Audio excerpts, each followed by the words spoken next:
95% of your swing happens before you take the club back. The way you set up tells the ball where you want it to go and where you want the club to strike the ground. And we're going to talk about ways that you can set up for success so that you can take a nice crispy divot after that ball time and time again. Because your setup is a computer program. I am here telling the ball what I want it to do. And we're going to start with the first obvious point, one of the least romantic areas of the golf swing. That is the grip. This is vital. The grip controls where the club face points. This leading edge, wherever that points at impact, the ball is going to start. So if it points at the target, it's going to start at your target. If it points closed or left of my target, it's going to start left. That's a pull. And if it starts open, if it hits open, the ball is going right. If I don't have a good connection with this club, I won't be able to control this. And this is key for hitting the ball straight. So when I get a connection with the club and it's nice and secure, I know that when I swing this club around my body, there's not going to be any changes in where this club face points. Why would you want a roaming club face? Why would you want this changing?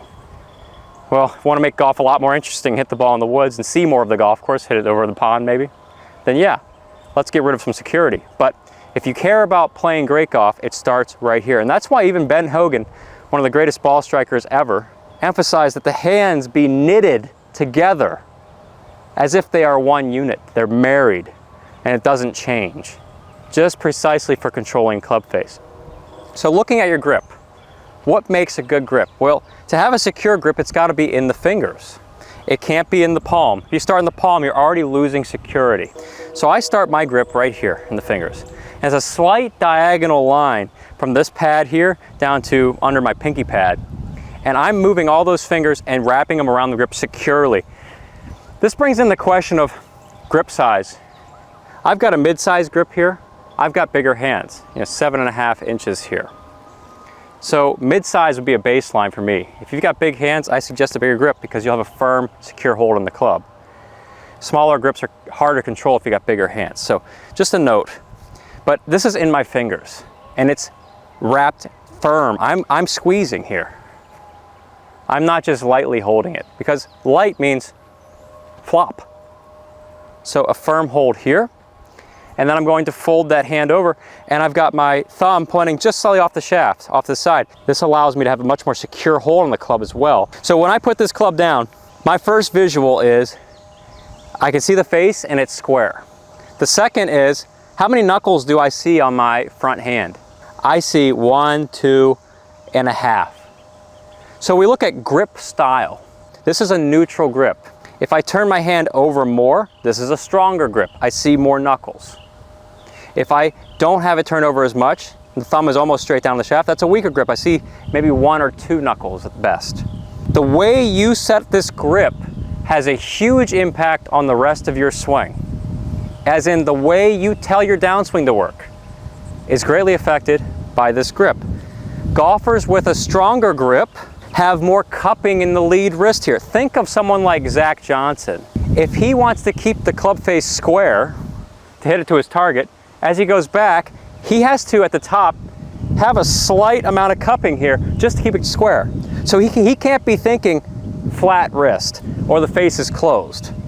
So the relationship of this cupping or how you set your grip affects the club face, because you see here at address, that's the angle of my back of my hand and that's the angle of the club face. So it looks like this when I'm taking it back. That angle and the club face angle. So when I don't have them equal, as like I do with a weaker grip, neutral or weak. This is flat and that's flat. So when I get to the top with a neutral grip, I can have a flat wrist and have a square club face. It's one of the big benefits of having a neutral grip is the ability to keep the face square. It's easier. You don't have to think about, as you do with a strong grip. With a strong grip, you have to consciously try and keep some cup in order to keep the face square. It doesn't mean that you can't use a strong grip, because there are big advantages, but the more cupping you have here, for you to get the club face back to square, there's square, I have to retain some cupping, and that comes in the form of a little bit of scooping or flipping into impact. So the golfers with stronger grips, for them to hit the ball well with this, they need to rely on either more lower body rotation into impact, and they really need to keep the club face square so they hold off that release. They can't let the hands powerfully move through the ball like this. They have to continue to hold it off longer, and that comes in the form of scooping, because you need to be able to release the power sources stored up. So with this strong grip, if I release all the power sources in my arm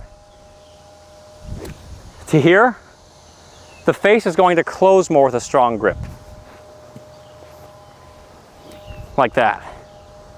With a neutral grip, watch this. Same release of the power sources. And I'm not turning my hands, by the way, don't get that confused. It's shoulders, and then releasing them, and then look at that face. It's square. Crazy things happen at the base level of just the left hand, the lead hand in your grip.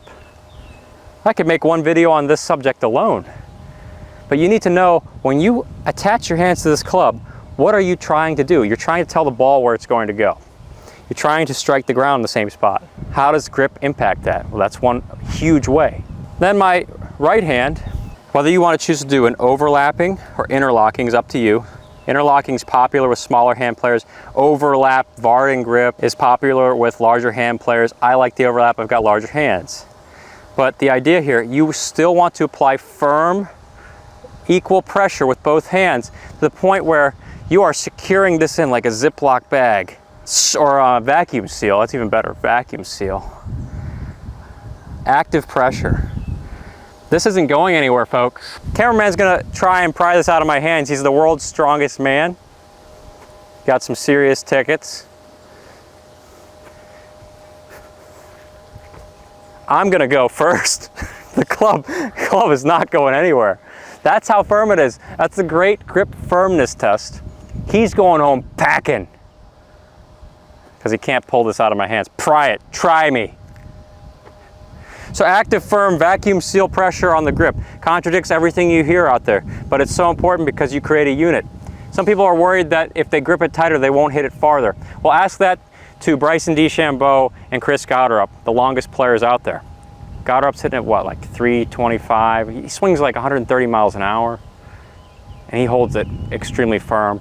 DeChambeau has talked about time and time again the firmness of the grip, incredibly important for getting swing speed.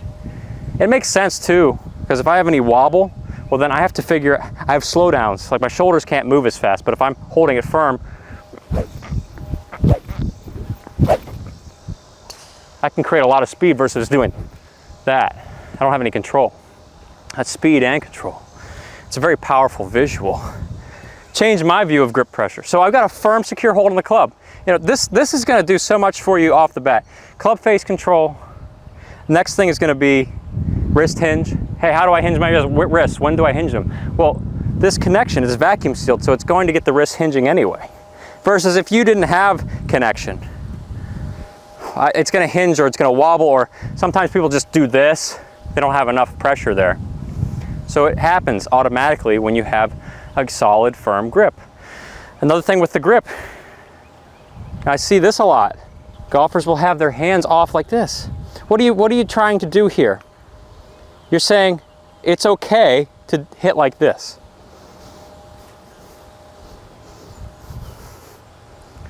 Versus what happens when I get this hand on top and I'm vacuum sealed? I'm saying to do that.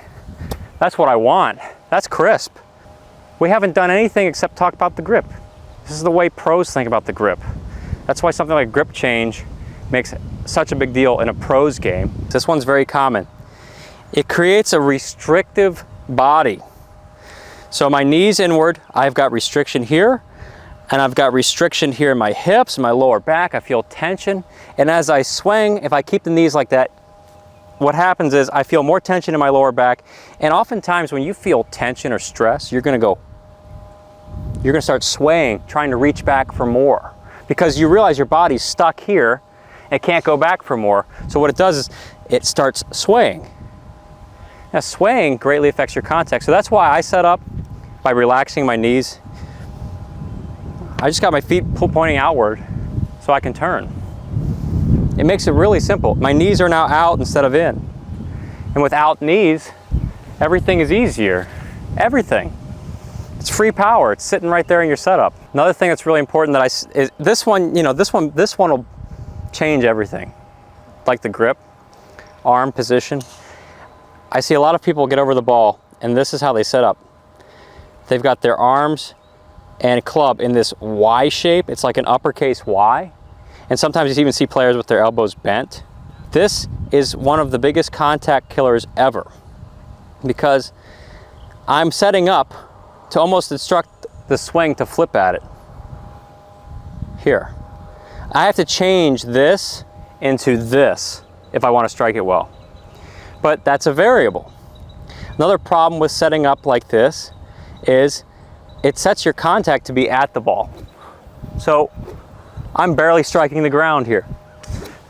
It's actually just sweeping. What I want to do instead is create good impact. So I'm going to push the hands ahead. The difference is there's a strike out in front of the ball instead of at the ball. Go from uppercase Y to lowercase y. Crisp. That one will change you right away, every club in the bag. It's so common to see this. And the effect on your swing with this is huge. You look at my elbows, look how my right arm is straight. My left arm is slightly bent. That's flip. You're telling yourself to flip. But when I go to the top of my backswing like this, you're telling yourself to chicken wing and go vertical. The setup is a computer program that tells the club what to do to send the ball where it needs to go. So when I'm in that position, I'm telling the club to go up and possibly down and across. I don't like that. That's not a good pattern. But hands ahead and elbows close together, lowercase y. I tell the club to do what? Watch this. Shallow. And I like that swing a heck of a lot better than the other one. That's way more powerful, easier to execute. I haven't even said anything about how to actually swing the club here, because these things are the way you swing. Next thing we're gonna look at is tilt. If I'm over the ball, I wanna be over the ball and not leaning too far away. This is so common, especially when golfers get the driver in their hands. They start doing this. Well, where's my contact? It's hard for me to strike the ground from here, but it's gonna go way back here. Then you wonder why you thin it all day long. It's because your body doesn't have a good relationship to the ball. So getting over the ball and swinging from an over position, there's a divot. And you'd swear it's magic, but it's the setup. Things you do here affect what happens there and out there. Now I'm going to talk about this with the driver. I'm going to set the weight more forward with the driver. This is crazy. And my spine is tilted a little bit away from the target. So these two things help me hit less down. And I'm going to move my ball position a little bit more forward inside my left heel. So I'm hitting less down. This is how I launch the ball high, even though I've got my weight forward. This is how you see great players like Chris Gotterup. He's got the most weight forward of anybody out there, and he hits it the farthest. It's mind-boggling. A common driver mistake I'll see is this. Too much tilt, a lot of lean away. And now all of a sudden I'm saying, I'm gonna top this ball, I'm gonna hit low on the face. I can't turn. It's hard for me to keep a relationship with the ball. I'm gonna turn level, I'm gonna top it. I don't have a relationship. I need a relationship with my spine to the ball for me to hit it in the center. So that's why you get over the driver, you should start vertical first, bend over to it, set the ball position, nudge the weight forward, and then I've got a slight spine tilt. From here, we can send it.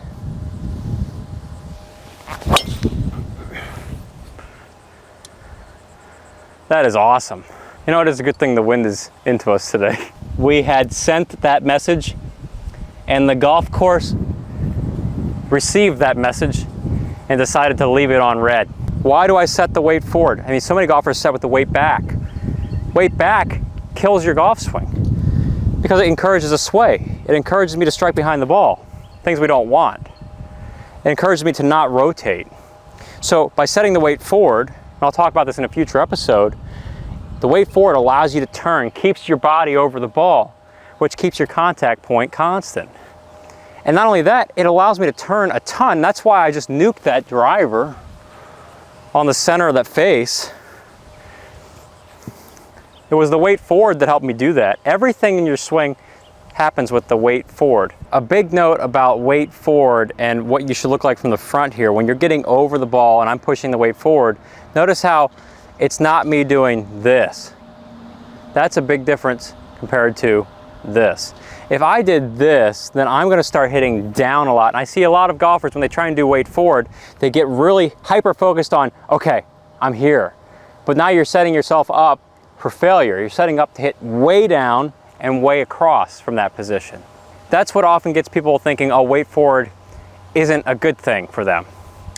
But if you have the correct visual of what weight forward means, it just means right there, I'm pushing my hips forward and I'm adding a little bit more of my body weight on the front side. So you might feel a little bit more in this leg, feel a little bit more weight there.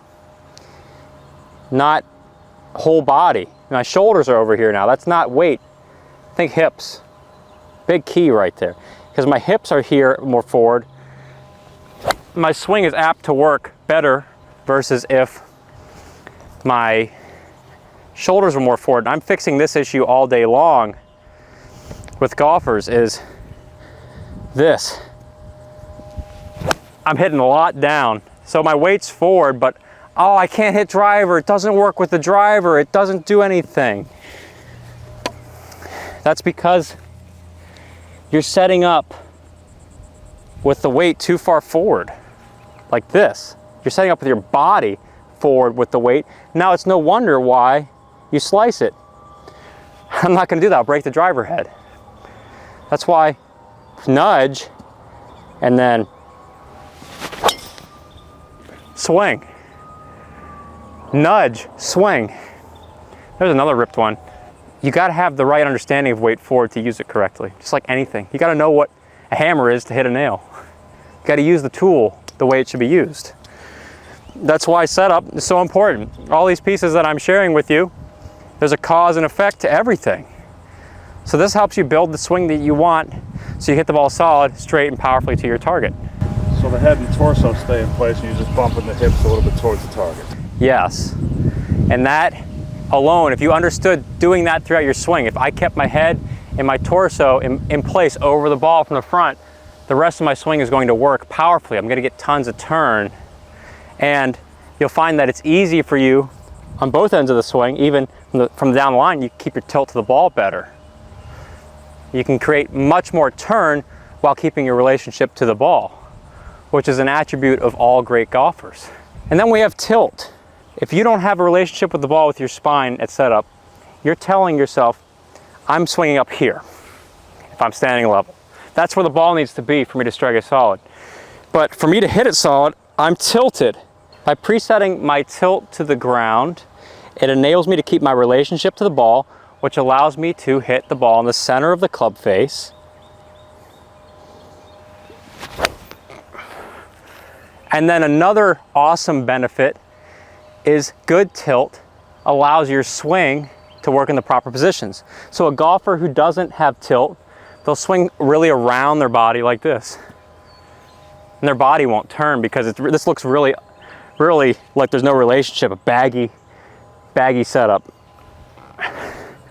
Or somebody who's too bent over, hands are really low, I can't work my body from there either. So somewhere in between allows the body and shoulders to work in tandem with a good relationship to the ground so I can strike the ball solid. Setup is your swing. The sooner you can recognize how important your setup is, the rest of your swing starts to take care of itself.